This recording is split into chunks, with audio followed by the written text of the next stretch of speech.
Boondocking on a beach in Mexico. So how do we get our RV ready to do that? We built it. Well, we did that.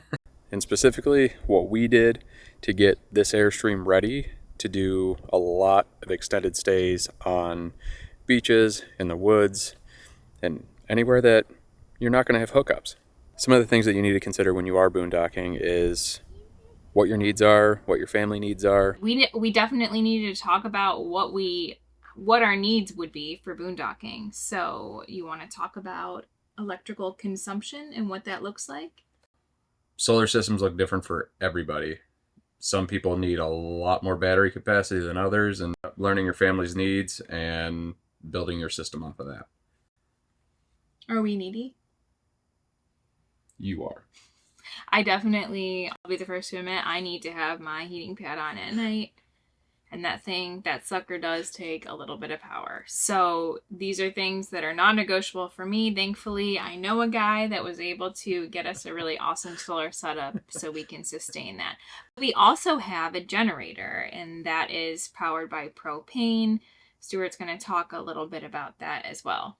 So this is the generator we use. I like using it off the propane because, again, we don't use this a ton, but I don't feel like dealing with carburetor issues and carrying around extra gas, so I usually always have propane with me. If you have a EMS surge protector in your rig, you're going to have to make one of these little cables here, and what that does is it ties the neutral to the ground and makes it think that you actually have a ground, because this will actually show as an open ground, and that's every generator out there. The other thing that's great is one of these adapters. So what this does is it just takes it down to a standard 20 amp cord end, so you don't have to get your huge cord out and then run a bunch of adapters to plug into your generator itself. So I'll include links for all of this stuff in the description.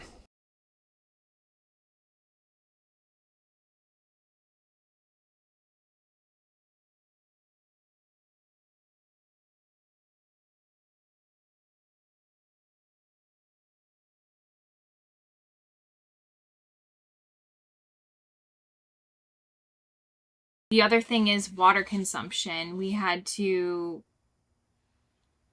not shower. Yeah. We've missed a couple of showers. Do I smell? Yeah, no, you smell great. Your hair is beautiful.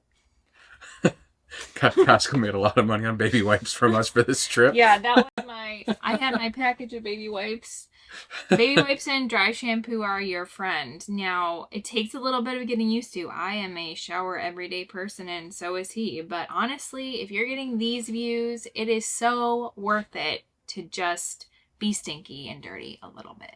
We just want to be able to help you guys out because we've seen people kind of fail at this. So we think that there are reasons why you would, and we want to help others that are getting out there and trying to do this kind of lifestyle. And the one thing I do want to add, and this has absolutely nothing to do with equipment or preparing yourself with things, lower your expectation for like your living standards. I mean, you're just not going to be able to do the things that you did when you have full hookups or when you're in your home. Or you can't run your AC all day long and expect your batteries to sustain that. Luckily, we haven't even needed to use it while we've been down here. Yeah. But these are things that you have to consider. I think other things that we really needed to have were the recovery gear. We didn't need it for us, but we needed them for our friends. Yes. So obviously we're going about how we knew we were going to be on a lot of beaches and in situations to where, there's not the infrastructure like up in the U.S. to where, a tow truck's 30 minutes or 40 minutes out to where they can pull you out. Sand is just soft. And we knew we were traveling with multiple vans that were 2-wheel drive, and I'm the type of person that likes to prepare. So yep. We're going to put all the links to the things that we used down below so that if you need these items, you can go ahead and click our links. That also helps support us, so we appreciate you using those.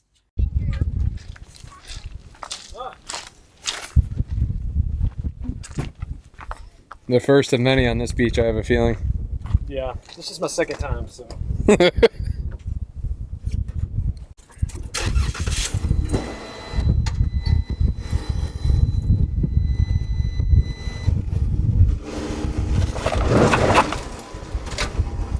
didn't sound good. It just pulled the boards underneath.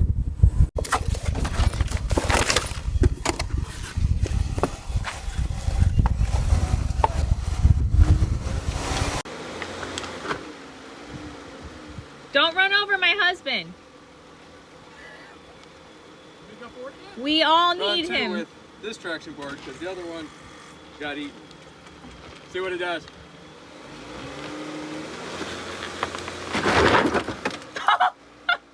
Okay, so this board's underneath. And then For your entertainment. you're gonna have to back up. And then back up. It's jammed. Oh, is it really? Yeah. I think we'll have to go forward. Dang neighbors!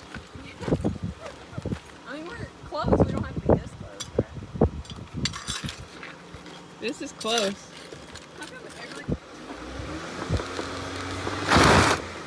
Oh, it's eating that board too. Well, there it is. Stop at the end of the hole.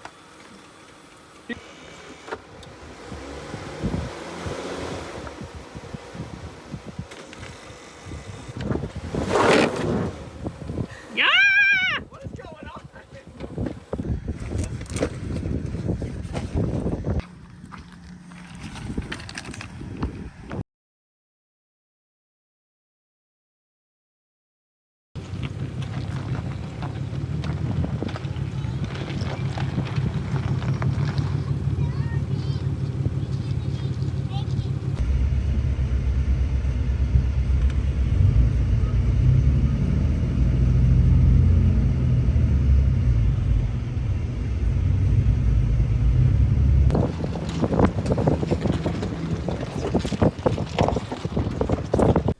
Next thing you need to worry about is fresh water.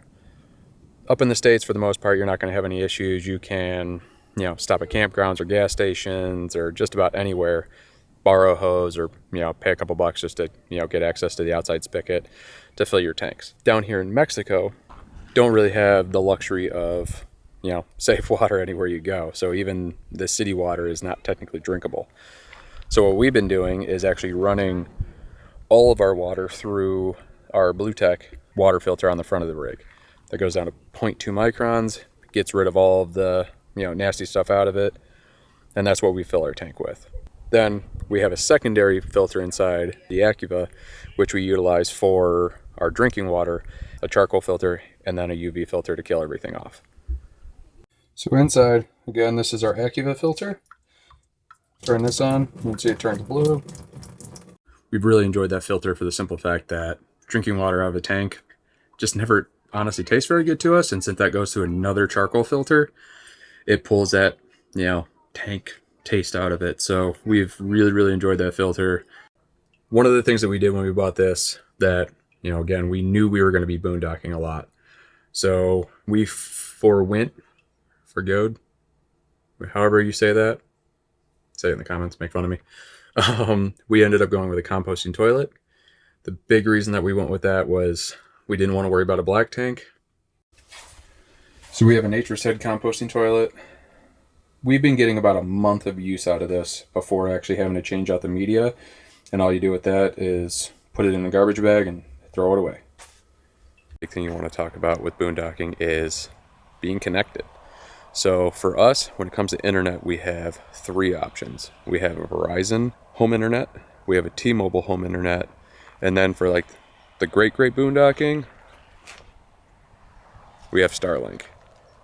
Here in Baja, Starlink has been king because obviously T-Mobile and the Verizon, both of those do not support service in Mexico. So you kind of had 2 options. You can either get a Telcel, which is like the carrier down in Mexico, You can get plans relatively affordable through that.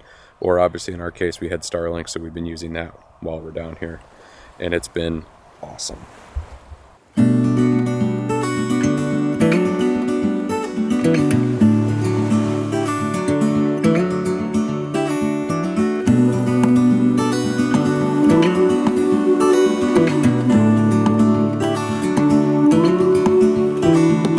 Look ahead, the sea is calm, and I know we've been through a lot, but just wait.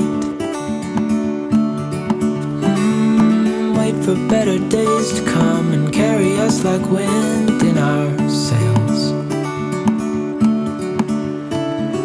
Hold on tight, I can smell the shore, it's right in front of us if we just hold on tight. This vision that I saw is getting closer every dawn. We are dreamers of the shore.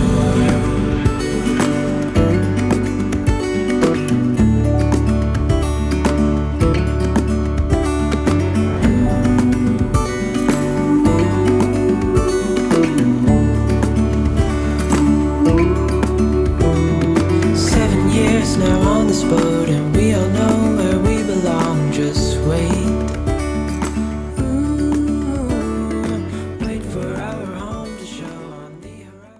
We appreciate you being here and watching this with us. We definitely want to hear from you. Let us know if you would ever RV in Baja, or if you'd be willing to do extended boondocking trips. If you want more information about our solar system, you can go ahead and leave us a comment below. Maybe we'll do a future video on solar. Absolutely. Stay tuned next week because we have probably to date the most epic thing I've ever done, which was releasing some turtles. So you'll get to see that with us next week. Until then, guys, don't stop adventuring.